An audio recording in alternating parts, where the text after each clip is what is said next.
We're from the class of 89-1, and we're the last ones from the 1980s still on the job. I'm not sure if something to be proud of or whatever, but yeah, it's kind of a cool thing being hired in the 80s and being the last ones here. He was my training captain when I started on the fire department. I was scared of him then. I didn't know who he was. Ron took me into my first interior fire as a probationary captain. If I had to give it one word, it'd be professional. Professional. Inspiring, commands respect. Intimidating. Stoic. Paragon. Humble. Dedicated. Character. Professional. Consistent. Impactful. Respect. Dedicated. Here we are at the end of his career, and Ron is completely 100% engaged. We were doing below grade rescues, and I was hooked to a safety belay, and they told us it had an auto catch, and I decided it'd be a good idea just to see how that worked. He pulled me out of the hole, I think, one-handed, and lit me up for testing the safety equipment and the Station 9 to do my boot gear.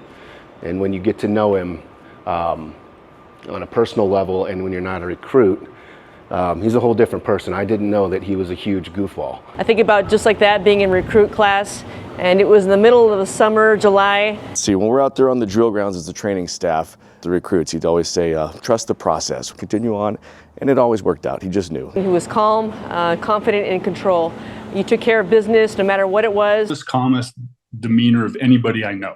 Somebody on our shift cleaned out the cubbies and threw away his favorite blanket out of his cubby.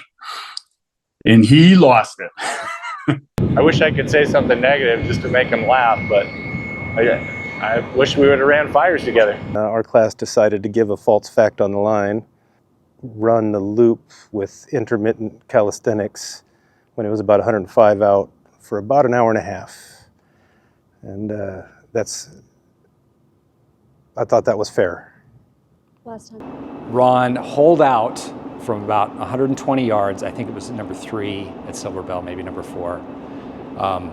Phenomenal shot. And the rest of the day, he was just rolling in putt after putt after putt. It shot a legit 18 under that day. Laughing, he always made me laugh. Academy was always terrifying. He'd always say something like, "We got it." He knew how to make, diamonds out of coal and really sculpted, hopefully, a lot of individuals that had a positive impact on the department. I would venture to say now that he is trained over 70% of the fire department, because he's been in training for so long as a training captain, which he was phenomenal at, and as a training chief. So he's kind of laid the foundation for the fire department.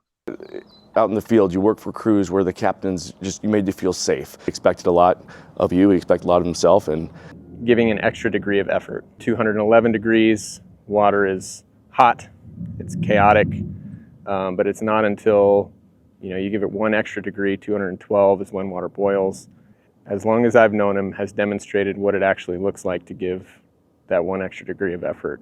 And by modeling it, he just has influenced so many people, including myself, and I'm very thankful for it. Wherever you came across him, if he said something that mattered, it was well thought out. It was, generally speaking, 100% right, and there was a reason behind it. And I think that he has an authenticity that, like the old 80s commercial, when E.F. Hutton, everyone listens. Well, they could change the names, and if Ron Lopez talks, everyone listens. Keep golfing. I got to hear the stories of your tournaments from Gary and Olivares. So. His personality, probably. He inspires everybody. Ron is the person you go to when you don't know how to deal with stuff. If he doesn't know the answer, he's going to figure it out. He works hard. He's dependable. He's reliable. He's got integrity. Everything that you would look for in a boss or a friend or a mentor, Ron has.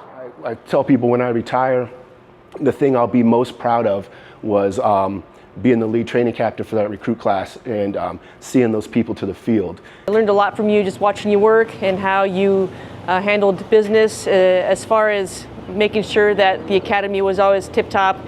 And what I remembered I feel like that place is just the number one place where the pride comes from Tucson Fire Department. And essentially, I think that is because of you. So thank you. Anyways, just a wealth of knowledge and somebody that he had the experience from all levels of his, the ranks that he's been through, and I always could ask him pretty much anything. I definitely will miss. I do miss the one words at the academy, and all the time that we wasted with silly jokes and getting Tom and everybody off track. I know there's another story where he caught a recruit falling from the ladder, but I wish I could tell you the details, but he caught her and probably saved her life. Ron had a, as everybody knows, a big TRT background. The training academy was brand new, and we put in the flagpole, dug this big hole, and it was a deep hole, and we roped in one of the smaller recruits, John Pope, I remember who it was, and we lowered him down there because he was continuing to dig the hole, because the hole had to be really big because this thing's going to be there forever. Ron came charging in and just absolutely laid into us. Safety and about having permits for being inside a confined space and how these things are required. He was hacked off that day, and that's a memory that has stuck with me for all these 27 years. When we were sprawled out like beached whales or seals in the apparatus bay at noon, trying to survive the next 60 minutes and until the academy started again at 1 o'clock, he would actually just do laps around the apparatus bay at the PSA.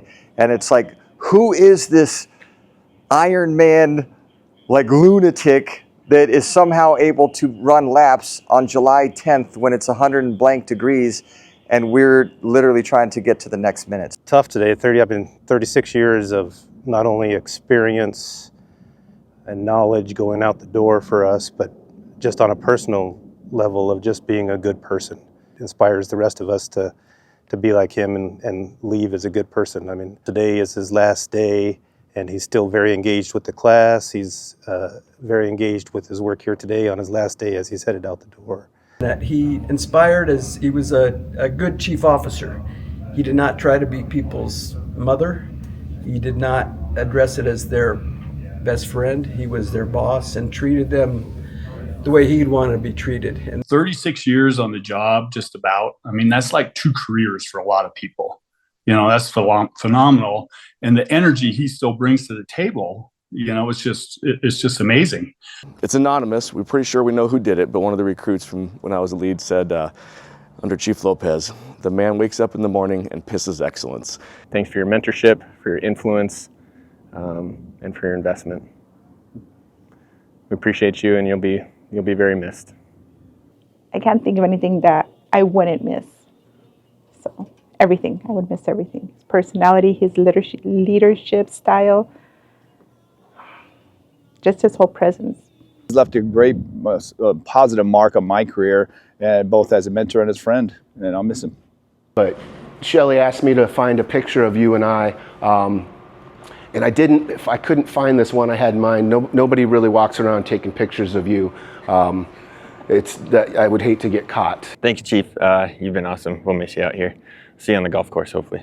A little known fact about Chief Lopez is he has very tiny feet. Some say that's why he was a fast runner, but they are extremely small. I don't want to guess on size, but they're small feet.